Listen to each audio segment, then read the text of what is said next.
그러니까 오늘 읽은 본문에는 어떤 죄인이 지금 등장하고 있죠? 대답해 보세요. 가늠한 여인입니까? 네. 8장 바로 앞에 7장 마지막 부분 보면 대제사장들이랑 바리새인들이 자기 아랫사람들 부리는 사람들한테 시켜가지고 예수님 잡아오라고 시킵니다. 근데 갔는데 예수님 말 듣다가 이렇게 그 말이 틀린 게 없는 거지. 그래서 결국 예수님을 못 잡아가고 다시 그냥 빈손으로 돌아갔어. 이 새끼들 너희들 또 미혹됐구나 이렇게 이제 혼났죠. 그뿐만이 아니죠. 이 사람도 계속 예수님 죽이려고 합니다. 근데 되게 좀 이제 한 가지 특징이 뭐냐면 어떻게 보면 쥐도새도 모르게 죽일 수도 있거든. 그렇게 악한 마음을 가졌으면. 근데 어떤 식으로든 엮어서 명분을 가지고 죽이려고 그래. 되게 유치한 수준. 사두개인이라고 들어봤지. 얘네들은 사실 내세를 안 믿거든. 부활이 없다고 믿는 애들이야. 근데 질문할 때 그때 당시 계대혼인법이라고 있었어요. 여러분 들어봤죠? 형이 결혼했는데 형이 죽어버려. 그러면 그때 당시는 여자가 경제의 능력이 전혀 없기 때문에 누군가 먹여 살리기 위해서 생존하라고 동생이 아내로 취해줘. 뭐 이런 거. 근데 동생이 또 죽고 또 죽고 그래서 여러 명이 형제들이 다 죽어버린 거야. 그러면 그 여자는 천국에 가면 누구의 아내입니까? 이런 질문에 믿지도 않으면서 어떻게든 뭔가 논리적인 오류나 흠을 발견하려고 해서 곤란한 상황으로 몰아가려고 합니다. 또 하나는 여러분 유명한 거 뭐 있죠? 그 동전에 가이사 얼굴이 새겨진 동전 가지고 세금을 가이사한테 바쳐야 되니까 이렇게 물어보잖아. 또 그렇게 해서 또 엮어서 어떻게 죽이려고 하고. 오늘은 어떤 거예요? 오늘은 또 가늠한 여인을 데리고 오죠. 아무튼 그냥 죽일 만큼 악한 사람들인데 희한하게 명분을 어떻게든 만들어서 예수님을 죽이려고 합니다.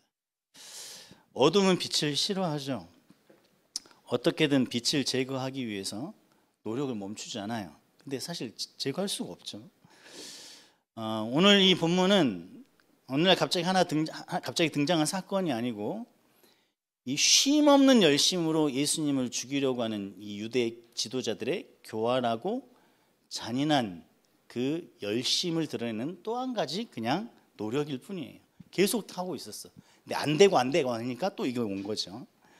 여러분이 오늘 본문을 읽으면서 한 가지 착각할 수가 있는데 이 가늠한 여인이 재수없게 걸렸구나 이런 생각할 수 있어. 어쩌다 걸렸을까? 근데 그게 아니에요. 좀 이제 들어보시면 알게 될 건데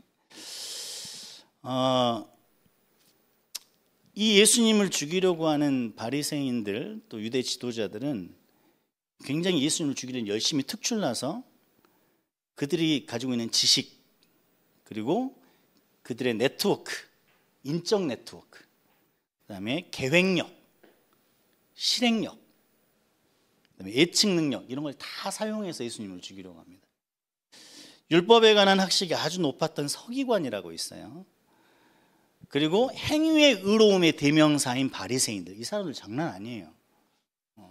저보다도 훨씬 행위로 보면 의로운 사람들이니까. 근데 이 사람들이 음행하다가 잡힌 여자를 끌고 와서 그 무리들 가운데 갑자기 딱 세웁니다. 성경에도 보면 가늠하다 현장에서 잡혔다고 그랬잖아. 얼마나 창피했겠어요. 놀라이고 죄는 둘째치고 얼마나 창피했겠어. 성경에 보면 모든 여자들이 가늠하다 잡혔다고 다 돌로 쳐 죽이는 게 아닙니다. 쳐 죽이는 방식이 있어요. 죽이는 방식. 이 돌로 쳐 죽이는 경우는 어떤 경우냐면 이 여자가 약혼을 했어. 근데 약혼한 상태고 그 결혼을 앞두고 있는데 다른 남자와 간음을 하면 그때 돌로 쳐 죽입니다. 근데 예수님이 살고 계시던 당시에 이스라엘 사람들의 평균 결혼 연령을 보면 여자들은 13세 전후입니다. 엄청 어리죠. 근데 남자들은 30세 정도. 그러니까 좀 우리가 보면 정말 짐승들이야 뭐 이렇게 생각이 들잖아. 근데 그 정도로 나이가 어렸어요. 물론 예외적인 경우는 있을 수는 있겠지만 평균적으로 그랬다 이거야. 그러니까 지금 가늠하다 잡힌 여인이라고 하면 뭐 그때 당시 사람들이 얼마나 성숙했는지는 잘 모르겠지만 아무튼 굉장히 어린 나이였어요. 그래서 이 여인을 잡아가지고 와서 예수님과 사람들 앞에 딱 세워놓고 옷이라도 제대로 입었겠어. 현장에서 잡혀왔는데. 갑자기 율법 얘기합니다. 율법에는 돌로 치라고 그랬는데 선생님 어떻게 생각하세요? 이렇게 딱 물어봐요. 여러분 본문 방금 읽어봤지만 이 사람들이 지금 하고 있는 모든 행동들의 근본적인 의도는 뭐예요? 예수님을 고발할 증거를 만들어 보려고, 건수를 찾으려고. 왜냐하면 그때 당시는 이스라엘 사람들한테는 사형시킬 권리가 없다 그랬어요. 로마의 지배를 받고 있었으니까. 그래서 만약에 돌로 쳐 죽이는 게 맞다 그러면 로마의 허락도 없이 사람을 죽이라고 사주한 꼴이 돼. 그럼 로마한테 끌려가겠죠. 근데 죽이지 말라 그러면 또 뭐가 문제가 돼? 율법에는 가늠하다 걸리면 죽이라 그랬는데 돌로 쳐서 율법에 거스르는 게 되잖아. 이렇게도 걸리고 저렇게도 걸리고. 특히 예수님은 어떤 사람이에요? 죄인들하고 식사 같은 거 하는 걸 마다하지 않은 사람이에요. 그때 당시 식사는 우리끼리 점심 먹는 그런 게 아니야. 굉장한 유대감, 정서적인 공감, 그다음에 친밀감. 우리는 한 식구 막 이런 느낌일 때 식사를 하는 거예요. 이방인들하고 절대 밥 같이 안 먹었잖아. 죄인은 같이 겸상하면 안 돼. 부정해지니까. 근데 그 죄인들하고 같이 밥 먹어버려 예수님은. 예를 들면 이런 거야. 코로나 걸렸어. 코로나. 우리 막 코로나 처음 시전됐을 때 모두가 막 이렇게 할 때. 근데 코로나 사람한테 마스크만 쓰고 가서 같이 밥 먹고 막 국 같이 떠먹고 이래버린다. 이런 죄, 그리고 수고하고 무거운 짐진 자들아 다 내게로 오라 이러면서 맨날 약하고 천한 사람들 친구가 되겠다 뭐 이런 자비로운 이미지가 있었는데 돌로 쳐 죽여 율법대로. 그럼 이거 어떻게 되는 거예요? 예수님 이미지 완전히 이상해지는 거잖아요. 그동안의 모습이 다 거짓이 되는 거죠. 아무튼 예수님이 지금 이 상황에서 이 사람을 살리라 그래도 문제가 되는 거고 죽이라 그래도 로마에 끌려가게 생기는 아주 곤란한 상황이 된 거예요. 근데 한 가지 특이한 점이 발견됩니다. 간음죄는 혼자 저지른 죄가 아니에요. 그렇죠? 상대방이 있어야 된다, 남자가. 근데 함께 간음한 현장에 있던 남자는 어떻게 된 건지 본문에 전혀 안 나와요. 어떻게 된 걸까요? 그때 당시 유대법, 율법이겠죠. 유대법에 따르면 이 간음이라는 죄가 성립이 되려면 사람들한테 이 사람 간음죄 지은 거야 라고 딱 이렇게 확정이 되려면 반드시 현장에서 실제로 그 행위를 하고 있다가 발견돼야 간음죄가 성립돼. 뭔가 그런 정황이 너무나도 옷을 막 입고 나오면서 문에서 나왔어. 그래도 간음죄는 성립이 안 돼. 그 현장에서 실제로 그 행위가 있고 있을 때, 그때 발견될 때. 그리고 두 번째는 그거를 발견한 사람 한 명이면 안 돼요. 반드시 2명 이상이어야 됩니다. 그러니까 간음죄라는 게 실제로 성립되기가 그렇게 쉽지가 않다 이거지. 은밀한 곳에서 이루어지니까. 근데 아무튼 우리 본문에는 확실하게 말하고 있어요. 음행 중에 잡혔다라는 표현도 있고 간음하다 현장에서 잡혔다는 표현. 그래서 이게 다 써져 있는 거예요. 실제로 간음했다 이거 보니까. 그리고 이제 본문 보면 서기관들, 바리새인들이라는 표현에서 알 수 있듯이 서기관들 하면 2명 이상이잖아. 바리새인 2명 이상이겠죠. 그럼 최소 4명 이상의 사람들이 이 간음하는 현장을 목격한 거죠. 그 현장을 덮친 거예요. 그래서 이 본문은, 이 기록은 실제로 간음죄가 성립되는 상황임을 분명히 얘기해 주고 있습니다. 근데 끌려온 사람이 한 명이야. 여자, 어린 여자. 이제 학자들, 이 성경을 연구한 학자들은 어떻게 남자만 이렇게 빠져나갈 수 있는가, 이런 상황. 현장에서 잡혔을 테니까 옷을 다 벗고 어디로 도망갈 거야. 그리고 덮쳐서 잡았는데 이렇게 남자만 빠져나갈 수 있는 상황, 또 최소 4명 이상의 사람들이 간음 현장을 동시에 목격할 수 있는 상황은 거의 불가능하다고 학자들은 얘기를 해요. 남자가 지금 끌려오지 않고 빠져나갈 수 있었던 이유, 그리고 간음 현장을 여러 사람이 동시에 목격할 수 있었던 이유, 이 모든 것이 실제로 가능하라면 이거는 세팅된 함정일 때 가능할 수 있다, 이렇게 학자들이 얘기합니다.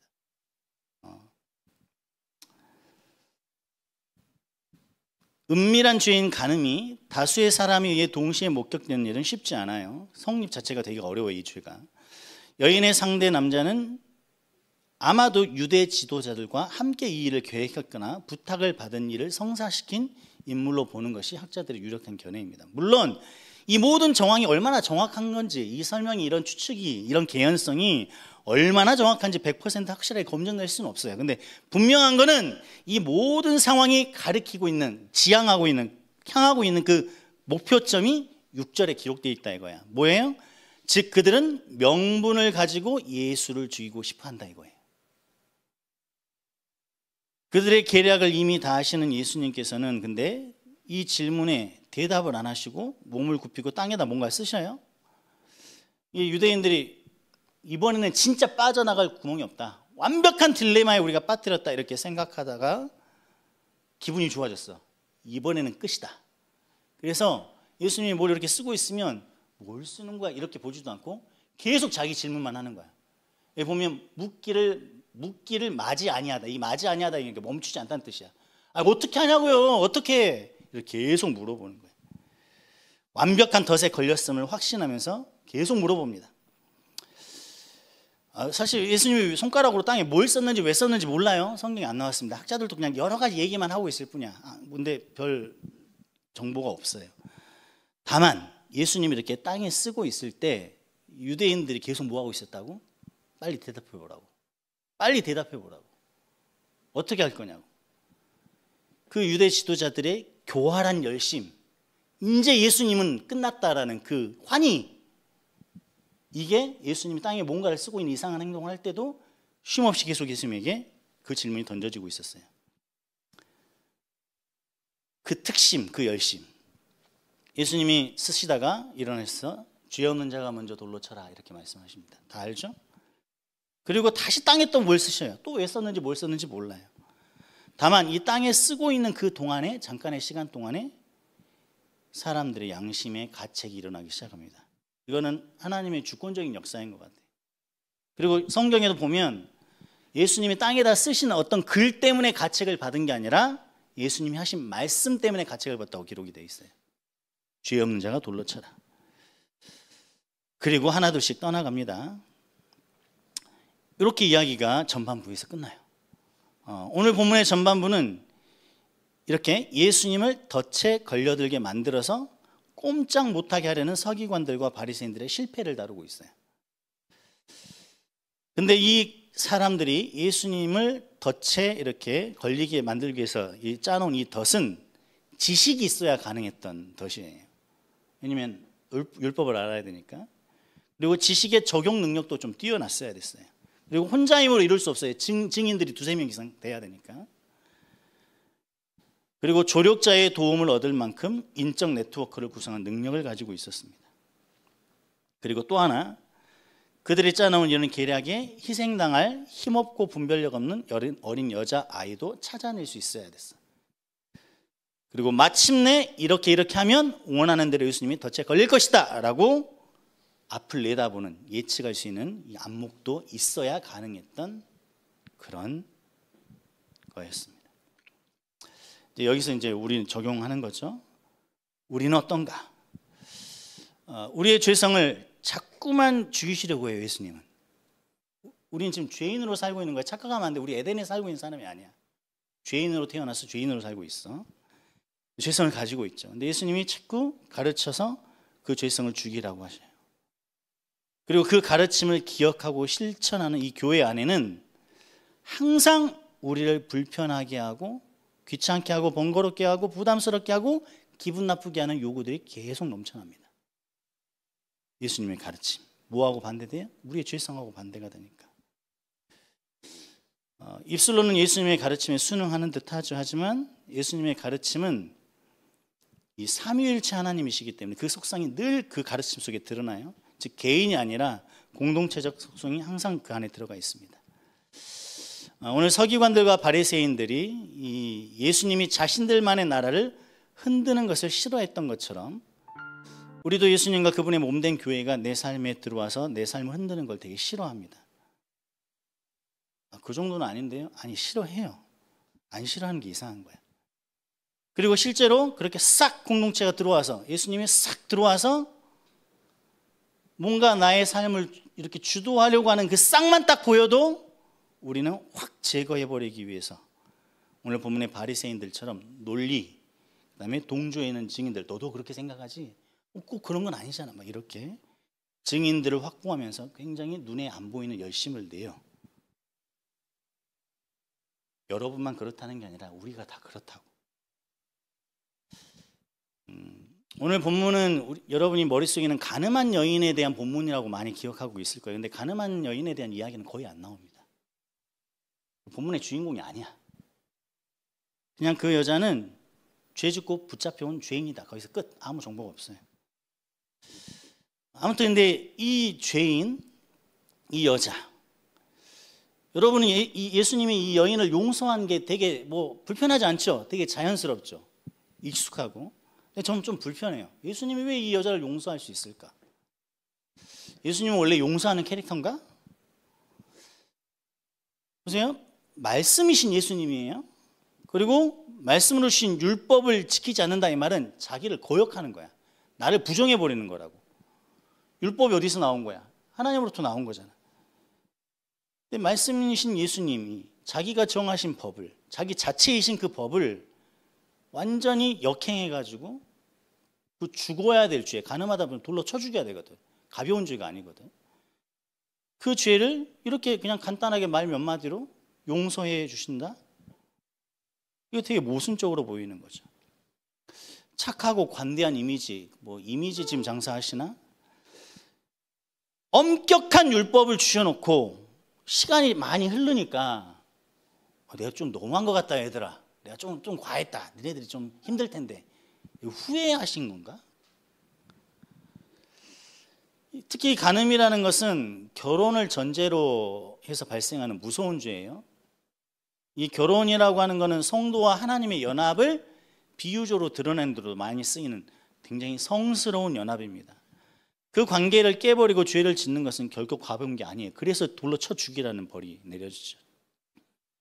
이 무거운 죄, 돌로 쳐 죽이기까지 해야 되는 이 죄의 엄중을 다루는 율법을, 그러니까 다른 법은 좀 이렇게 타협할 수 있고 좀 융통성을 둘 수 있지만 가장 심각하고 가장 엄중한 이 문제에 대해서 이 율법을 이렇게 가볍게 무시하고 쉽게 여인을 보내버린 예수님의 모습, 좀 받아들이기가 어려운 것 같아요. 뭐가 날아다니니?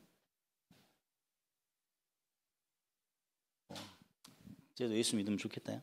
자, 아무튼 그래서 이 율법의 가르침과는 다른 식으로 쉽게 죄를 용서해버리는 예수님의 모습은 예수님이니까 용서하는 게 맞지 이렇게 쉽게 받아들일 게 아니라고. 자기가 정하신 법을 자기가 역행하는 거예요. 하나님은 공의의 하나님이시지만 너무 공의롭기만 하면 애들이 못 따라오니까 예수님이 다른 한편에 딱 가가지고 내가 사랑을 담당하는 캐릭터야. 그래서 우리에게 더 다가오고 싶으셨을까요? 우리가 배워서 알겠지만 삼위일체 하나님은 따로 다른 하나님일 수가 없어요. 동일 본질, 그냥 같은 하나님이에요. 자기 모순이 발생할 수 없습니다. 법의 제정자이신데, 그리고 그 제정자이신 예수님의 법을 집행하지 않는다면 누가 그 법을 지킬 수 있을까요? 아무리 나이가 어려도 죽을 죄를 지으면 죽어야 하는 것이 법이고 공의예요. 그런데 예수님은 이 여인을 보호하시고 목숨을 지켜주시고 보내주십니다. 도대체 어떻게 된 걸까? 짐작할 수 있겠지만 그것은 여인이 맞아야 되는 이 돌을 그가 대신 맞아 죽기로 선택하셨기 때문이에요.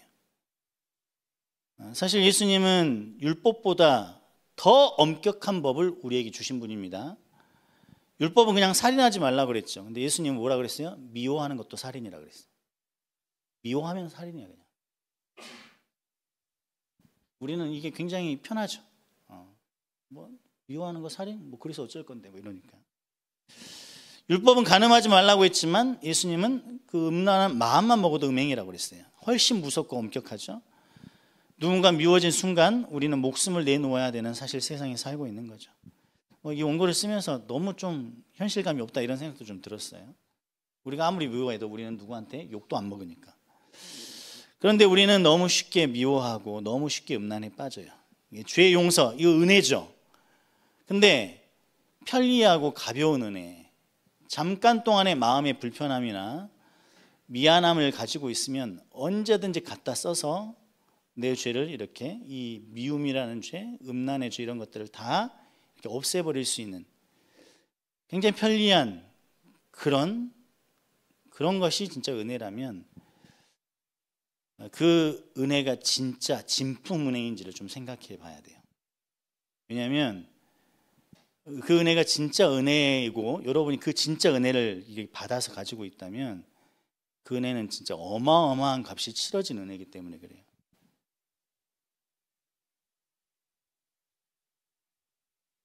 뭐 여러분이 뭐 이렇게 중고로 뭔가를 산다든가 당근에서 뭔가 이렇게 산다든가 할 때 한 100만 원짜리 물건인데 거의 새 거고 뭐 큰 문제가 없는데 그거를 뭐 2만 원에 판다 그러면 쉽게 믿겠어요? 사놓고도 이게 진짜 맞나 이런 생각이 들지 않겠어요?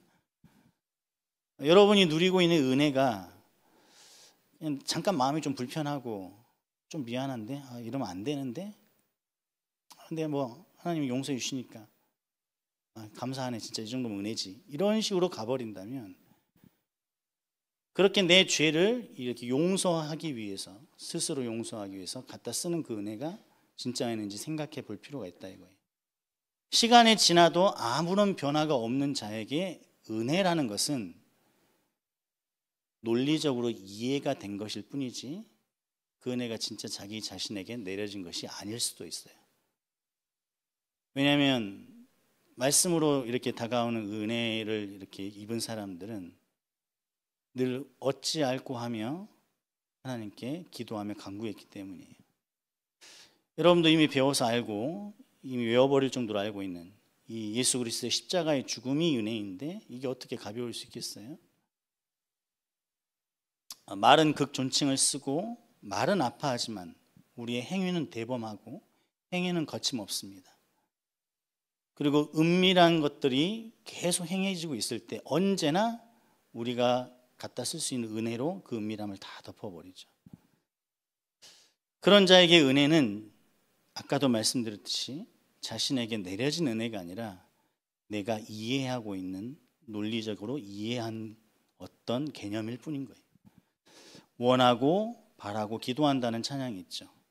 원하고 바라고 기도하는 사람이 어제도 오늘도 내일도 변함없이 하나님께 무관심하고 하나님 잊어버리고 말씀 안 읽고 그래서 뭘 순종해야 될지도 모르고 말씀을 깨닫기 위해서 애쓰지도 않고 그렇지 무슨 말씀인지 모르겠는데 라고 싸우지 않고 말씀대로 살기 위해서 필요한 능력이 정말 필요해서 기도하지도 않고 그렇게 하나님과 아무런 관계가 없는 듯이 살아가고 있는 이 죄 그리고 이 죄에 대한 이야기를 쉼없이 계속 해대고 있는 이 교회를 삶에서 계속 밀어내는 죄 그리고 모든 것의 최종 권위자가 바로 나인 죄 그리고 이 죄 속에서 그대로 머물면서 늘 원하고 늘 바라고 늘 기도한다고 말하고 있다면 도대체 그 사람이 받은 은혜는 누가 준 은혜일까요? 도대체 하나님이 주신 그 은혜는 얼마나 능력이 없는 은혜이길래 우리의 삶이 이토록 변함없이 여전히 죄 가운데 머물 수밖에 없을까요? 오늘 이 본문에 등장한 여인은 홀로 예수님과 남겨졌어요.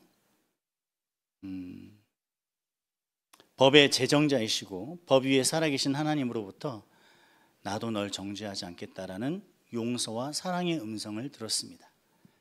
근데 그 음성을 들을 수 있었던 것은 바로 이 모든 대가를 예수님이 치르시기 때문이죠. 예수님이 뭐라 그랬죠? 죄 없는 자가 돌로 쳐라. 그랬더니 죄인일 수밖에 없는 사람들이 다 이렇게 떠나갔죠. 근데 유일하게 딱 한 명, 이 간음죄를 지은 이 사람도 죄인이잖아. 근데 이 사람은 예수님 곁에 홀로 남겨졌어. 같이 있어. 다 죄인인데 어떤 죄인은 예수님의 말을 듣고 떠나가 그 자리를. 근데 가장 심각한 죄인이라고 볼 수 있는 이 여인은 홀로 예수님을 독차지하면서 같이 있어. 얘는 덜 죄인인가? 얘는 특별한 죄인인가?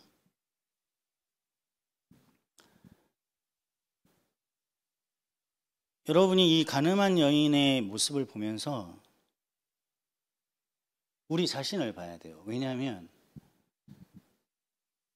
나도 너를 정죄하지 않겠노라 라는 말을 들은 사람은 가늠한 죄인이었고 죄 없는 자가 돌로 쳐라 라는 말을 들은 사람들은 적어도 떳떳한 주변 사람들이었어요. 죄 없는 자가 돌로 쳐라 이 말은 니네는 다 죄인이다라고 말하는 죄인의 확정이에요. 확정.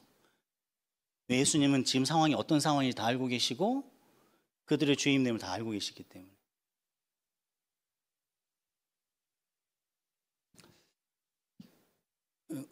세나 나와서 반주 좀 해주세요. 오늘 우리 읽은 본문에 두 종류의 죄인이 등장합니다. 죄 없는 자가 먼저 돌로 치라라는 말을 들은 죄인, 그래서 결국 예수님 곁에서 점점 떠나간 죄인, 같이 있을 수가 없어. 근데 모든 사람이 돌로 쳐 죽일 정도로 가장 더러운 죄를 지었던 이 여인은 갈 데가 없어요. 왜냐면 그 무리들과 함께 떠나갔다는, 거기에 가다가 또 밟혀 죽을지 몰라.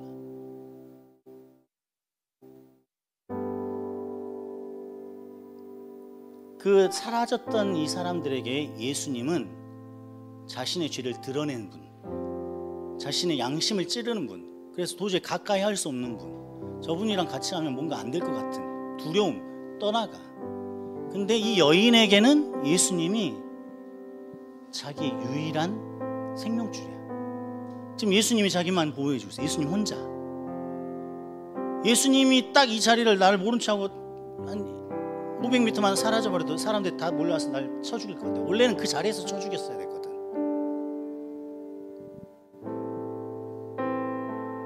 예수님이 옆에 안 계시면 이 여인은 삶의 소망이 없는 존재야.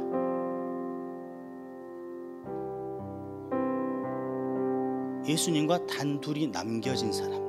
그래서 예수님으로부터 나도 널 정죄하지 않겠다, 내가 널 죄에 있다 하지 않겠다라는 이 말을 들은, 즉 구원의 메시지를 들은 사람은 그 떠나갔던 죄인이라고 확정돼 버린, 너희들 다 죄인이야 라고 확정되고 떠나가 버린 사람들이 아니고 가장 죄인인, 그래서 예수님이 아니면 살 소망이 없는, 당장 이 자리에서 조금만 벗어나면 어떻게 돼버릴지 모르는,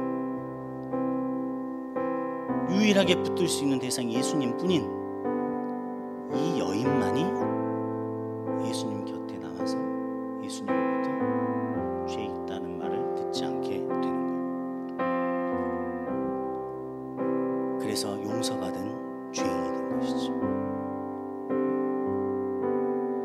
여러분의 삶이 서기관이나 바리새인들처럼 잃을 것이 너무 많아.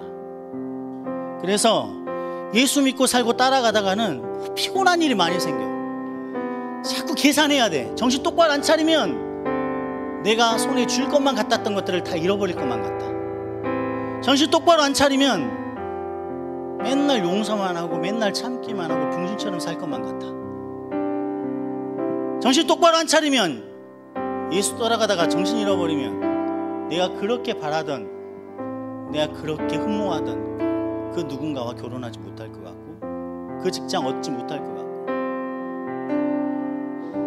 나도 인스타에 올릴 사진 몇 개는 있어야지.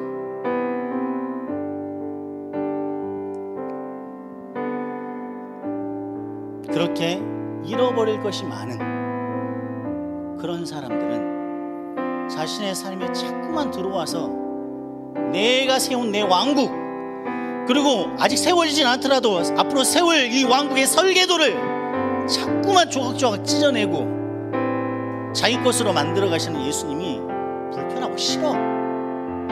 어디까지 간섭할 거냐고. 이것까지는 내 영역이지. 이 정도 해줬으면 되지, 뭘 더 바라냐고. 이렇게 될 수밖에 없어. 나는 안 그러겠대. 나도 똑같아. 내가 뭔가 내 삶을 이렇게 가지고 있으면, 그래서 나 가지면 하나도 안 됩니다, 가진 거 다 나쁜다, 이런 얘기 하는 게 아니라, 그게 우리가 가지고 있는 원래 그 죄성이라고. 그리고 또 하나, 내가 예수님이 아니면 살 소망이 없는 죄인이라는 그 개념이 없는 사람은 내 앞에 보이는 많은 사람들이 쳐 죽일 연놈들이 세고 센 거지. 저거 저렇고도 사람이야? 저거 저렇고도 목사야? 저거 저렇고도 예수 믿는 거야? 죄는 아니지. 지 자신을 못 봐요. 안 돼. 이렇게 자기보다 더 죄인인 자를 돌로 쳐 죽일 준비만 하고 살아요. 그들에게는 다 예수님이 그들의 유일한 소망이 아니었어요. 근데 세상 욕심 다 끊어지고 살 소망이 예수님밖에 없는 이 가늠한 여인에게는 예수님밖에 없었어요. 이 본문이 우리에게 말해주고 있는 것은 우리 존재가 그런 존재라는 걸 말해주는 거예요. 근데 우리는 몰라 그거를. 내가 얼마나 절망적인 존재인지도 모르고 적당히 예수 믿는데 왜 자꾸 생명이란 단어가 왔다 갔다 해? 왜 예수 믿는데 자꾸 인생이란 단어가 왔다 갔다 하냐고. 예수 믿는데 자꾸 내 모든 걸 바친다 이런 얘기들이 자꾸 나오냐. 그런 거 없이도 충분히 믿을 수 있고 충분히 구원받을 수 있는 그런 예수,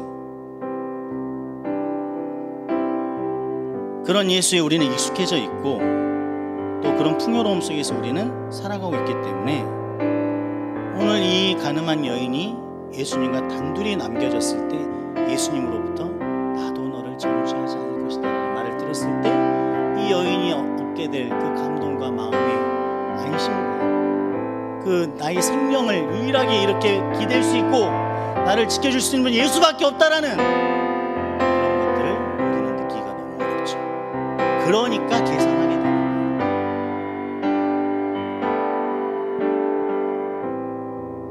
오늘 지독한 죄인이라서 우리는 서기관들처럼 지식 갖고 또 내 나름대로 가지고 있는 내 의로운 행위를 가지고 포기하지 않고 예수님께 계속 질문합니다. 나도 질문해요. 나도 오는 상황이 되면 예수님께 질문해. 아니라고? 우린 다 질문하는 존재들이야. 원래 하게 돼 있어. 내 왕국 조금씩 쪼개가시는 거, 내 삶 조금씩 뺏어가시는 그 예수님께 질문하게 돼 있습니다. 그게 죄인의 습성이기 때문에 그래요. 나의 주도권, 나의 결정권, 나의 통제권을 절대로 놓을 수 없는 어떤 영역에 들어오신 그 예수님을 고발해서 제거해버리고 싶다고. 교회 가서만 만나자고. 교회 가서만. 왜 여기까지 들어오시냐. 그 예수님을 제거하기 위해 계획하고 같은 죄인끼리 협력하고. 너도 그렇게 생각하지? 나도 그렇게 생각해. 너무하잖아? 맞아, 그런 것 같아. 예측하고 실행하고 찾아냅니다. 이 모든 짓을 이제 멈추고 말씀 앞에서 우리는 순종해야 돼. 순종하는데 왜 이렇게 생각이 많은지 모르겠어요. 완벽한 설득이 다가오기를 기다리면서 저항하지 마세요. 그리고 완벽한 상황을 기다리면서 아까워하지 마세요. 우리에게 주어진 상황 속에서, 그 상황 속에서 아무도 예배하지 않는 그곳에서 우리는 예배해야 될 이유가 있는 사람들. 여러분이 가늠한 여인처럼 예수님이 아니면 내게 살 소망이 없다는 것을 알고 있다면, 경험했다면, 그것이 나라는 게 인정이 된다면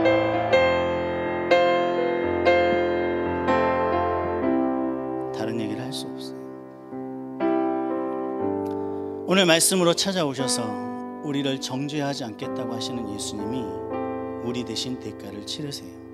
그리고 다시는 죄를 범하지 말라고 하십니다. 예수님께서는 우리에게 죄와 피 흘리기까지 싸우라고 하실 수 있는 이유는 먼저 우리를 위해 피 흘리셨기 때문이에요. 저는 오늘 이 본문에 나오는 가늠한 여인이 죄인으로 보이기보다는 은혜 받은 여인으로 보입니다. 그녀에게는 예수님밖에 없었기 때문에. 예수님밖에 없는 게 은혜예요. 내 지을 죄 다 지으면서 적당히 죄 리스트를 나열하고 회개하면 용서해 준다 그랬으니까 이 은혜가 아니고,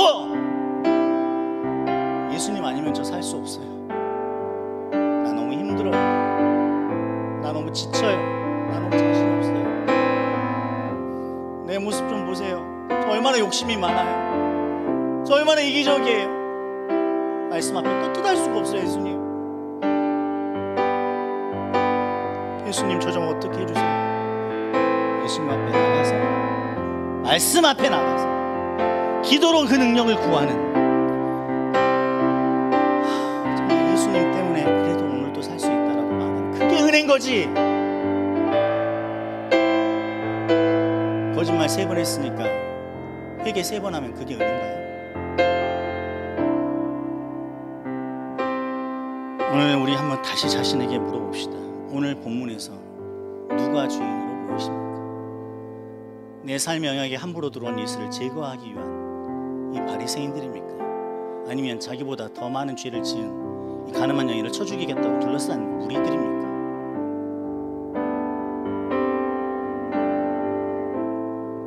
은혜가 되기 위해서는 가늠한 여인처럼 내 삶의 절망을 맛봐야 돼요. 근데 그게 내 마음대로 되나?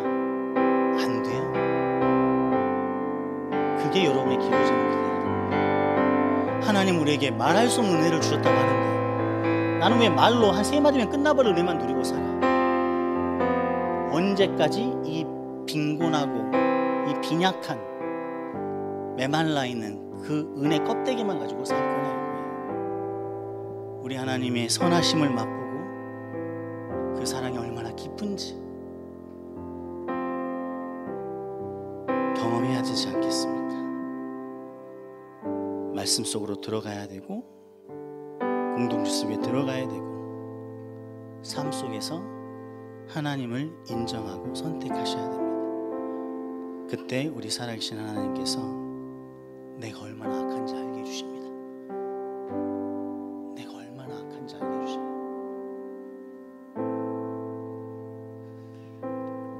오늘 이 말씀을 듣고 예수 아니면 나에게 소망이 없다라는 그 진리를 깨닫게 해달라는 마음으로, 그래서 이 모든 말씀이 정말 나에게 정죄의 말씀이 아니라 예수 아니면 소망 없는 나에게 예수님이 나도 너를 정죄하지 않겠다, 내가 너를 사랑한다, 내가 너를 용서한다라고 하는 그 말씀이 얼마나 은혜의 말씀이고 감사의 말씀이어서 주님 앞에만 서면 계산이 안 돼.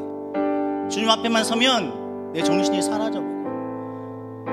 죽여버리고 싶은데 예수님이 참아라 그러면 참아줘. 다 포기하고 싶은데 예수님이 한 번 더 해보자 그러면 또 해줘. 그런 예수님을 고백하는 우리가